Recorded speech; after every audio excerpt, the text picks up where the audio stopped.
So ఇప్పుడు చిరంజీవి గారు అయితే విశ్వంబర మూవీ అయితే రాబోతున్నారు అనమాట. యాక్చువల్గా విశ్వంబర మూవీ ఏంటంటే సంక్రాంతికి రావాలి, అందుకే టీజర్ ముందు రిలీజ్ చేసి పెట్టేశారు. బట్ అప్పటికే రెడీ చేసి పెట్టారు. ఆ టైంకి వచ్చింది కానీ న్యూస్, అంటే సంక్రాంతి నుంచి పోస్ట్ పోన్ అవుతుందని న్యూస్ వచ్చింది కానీ సర్లే ఎట్లా టీజర్ రెడీ చేశాం కదా అని చెప్పి రిలీజ్ చేశారు వాళ్ళు.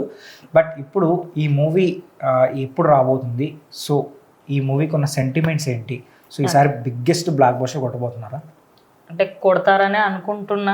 ఇఫ్ ఐఎమ్ నాట్ రాంగ్ పక్క కొడతారు. ఇఫ్ అది వచ్చే కరెక్ట్ టైమింగ్ అన్ని సెట్ అవుతాయి. మే 9th రిలీజ్ చేయాలనుకుంటారు. అప్పట్లో జగదేక వీరుడు అతిలోక సుందరి అదే టైంకి రిలీజ్ అయ్యి ఇండస్ట్రీ అప్పట్లో డేట్ చెప్పగానే అందరు ఈ సీక్వెల్ ఏమో అని, ఏం సీక్వెల్ ఏమి ఉండదు. సమ్ మేబీ అందులో ఉన్న కొన్ని పాయింట్స్ ఏమైనా దీనికి సింక్ అవుతాయి, మొత్తం సిమిలర్ అయితే ఉండకపోవచ్చు. మనం టీజర్ చూసిన దాన్ని బట్టి చూస్తే నాకు అందులో ఎన్ని సినిమాలు కనిపించినాయి చెప్పాలనా? ఒకటి బింబిసారా, ఒక మగధీర, ఒక అరుంధతి, అలాంటి సినిమాలు కనిపిస్తున్నాయి. ఇప్పుడు వస్తున్న చాలా మూవీస్ లో కొంచెం రెఫరెన్స్లు అయితే చాలా రెఫరెన్స్ అనట్లేదండి. ఇప్పుడు మనకి మగధీరాలో ఒక చుక్కలన్నీ ఇట్లా పడుతూ ఉన్నప్పుడు ఆ ప్రళయం వస్తుంది అని చెప్తారు. సో ఆ సీన్ ని రీక్రియేట్ చేయడం, సో అక్కడ ఏదో ఒక ప్రళయం లాంటిది జరగబోతుంది, దాన్ని కాపాడేందుకు విశ్వంబరగా చిరంజీవి వస్తారు అని. ఆయన మరి వేరే లోకం నుంచి వస్తారా, లేకపోతే అదేంటంటే ఒక 2-3 యూనివర్స్ ని కలపబోతున్నారు అన్నట్టుగా క్లియర్ గా అర్థమవుతుంది. అది ఓన్లీ ఒక ఎర్త్ లో ఒక భూమి పైన జరిగే యుద్ధం అయితే కాదు, ఏదో ఇతర ప్రాంతాల నుంచి వచ్చిన వాళ్ళని ఏమైనా కొంచెం ఏలియన్ రిఫరెన్స్ తీసుకోవచ్చు. అట్లా కొంతమంది క్యారెక్టర్స్ కూడా డిఫరెంట్ గా ఉన్నాయి. చిన్న పాప క్యారెక్టర్ కూడా డిఫరెంట్ గా ఉంది, ఇట్లా చెవులు కొంచెం ఏలియన్ టైప్ ఉన్నాయి. అండ్ అదే విధంగా ఒక బాక్స్ లో ఒక శవం టైప్ పెట్టి దాని చుట్టూరుగా తిరుగుతున్నారు. సో అది కూడా కొంచెం ఎట్లా అంటే మేబీ ఏమన్నా తంత్రకి సంబంధించి అట్లా కూడా ఉండొచ్చు. నేను బింబిసార ఎందుకన్నా అంటే అందులో ఒక గెటప్ ఉంది, ఇట్లా కత్తి పెట్టాడు భూమి పైకి వచ్చా విలన్, అది నాకు కొంచెం బింబిసార టైప్ అనిపించింది. ఎందుకంటే ఆయనకి సంబంధించి కొన్ని రిఫరెన్స్ తీసుకొని ఉండొచ్చు, బట్ నాట్ ఎగ్జాక్ట్లీ. ఈ సినిమా హిట్ అయితే అవుతుంది, బట్ ఈ కాలంలో ఈ స్టోరీని యాక్సెప్ట్ చేస్తారా అనేది బిగ్గెస్ట్ డౌట్. అంటే కొంచెం ఫ్యాంటసీ టైప్ ఆఫ్ ఎలిమెంట్స్ ఉన్నాయి కాబట్టి చిరంజీవి గారు ఫ్యాంటసీ సబ్జెక్ట్ ని టచ్ చేశారంటే ఫ్యాన్స్ ఫుల్ ఖుషి అవుతారు.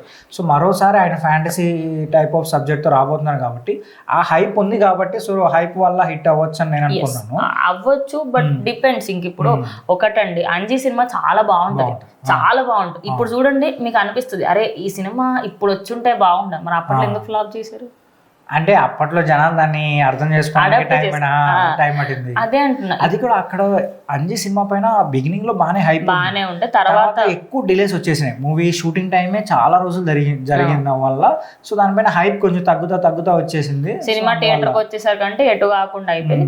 బట్ ఇప్పుడు ఒకటి, ఆ టైంలో అది రావడం కరెక్ట్ కాదు. ఇప్పుడు ఈ టైంలో ఈ జాన్రా సినిమా తీసుకురావడము, ఈ మధ్య కాలంలో జనాల కమర్షియల్ మూవీలు అలవాటైనాయి. ఎటువంటి సలార్ లాంటివి, కల్కి లాంటివి, కొంచెం ఒక పీరియాడికల్ అటువంటి అలవాటైనాయి. సడన్ గా ఇప్పుడు మనం ఒక అదేమంటారు అదొక దైవత్వానికి సంబంధించినట్టు తీసుకెళ్తే కూడా అంత తొందరగా యాక్సెప్ట్ చేయకపోవచ్చు. ఎందుకంటే కాంతార, కార్తికేయ కూడా బాగా ఆడాయి కదా. అట్లా అంటే ఇందులో ఎలాంటి ఆస్పెక్ట్స్ ఉన్నాయని తెలియదు. మనకి హనుమాన్ ట్రైలర్ చూసినప్పుడు అర్థమైంది, ఓకే దేవునికి సంబంధించి ఉంటది అనేది అర్థమైంది. కానీ ఇందులో అది పాజిటివ్ అండ్ నెగిటివ్ అనేది ఇంకా టీజర్ లో క్లియర్ కట్ గా ఏర్పడట్లే. బట్ స్టోరీ మాత్రం ఒక వేరే లెవెల్లో ఉండబోతుంది. మనం వింటేజ్ చిరంజీవిని చూడబోతున్నాం, క్లియర్ గా అర్థమవుతుంది. మరి మే 9th రిలీజ్ చేస్తారా? న్యూస్ కూడా ఉందన్నమాట, if in case Rajasaab movie కానీ పోస్ట్ పోన్ అయితే, సో ఆ టైం కి విశ్వంబర రావడానికి రెడీగా ఉన్నారంట. రాజాసాబ్ ఆల్రెడీ పోస్ట్ పోన్ అవుతుంది అంటున్నారు కదా. మరి ఏప్రిల్ 10th వాళ్ళు రిలీజ్ డేట్ ఇచ్చారు, వాళ్ళకి వచ్చిన రిలీజ్ డేట్ యాక్చువల్లీ. సో దానికని ఒకవేళ వాళ్ళు కానీ వెనక్కి వెళ్తారంటే ఆ టైంకి విశ్వంబర రావచ్చు. ఎందుకంటే విశ్వంబర సంబంధించిన షూటింగ్ అయితే చాలా వరకు ఫినిష్ అయిపోయింది.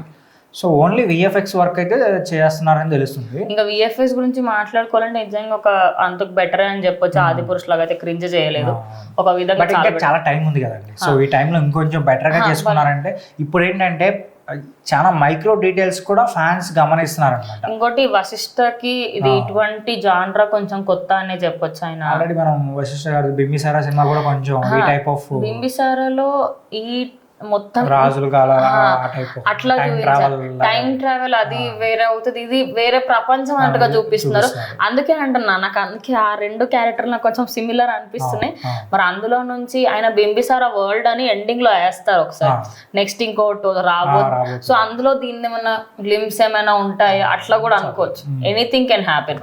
సో చూద్దాం మరి ఈ మూవీ పైన మీకున్న ఎక్స్పెక్టేషన్స్ గురించి కింద కామెంట్ చేయండి.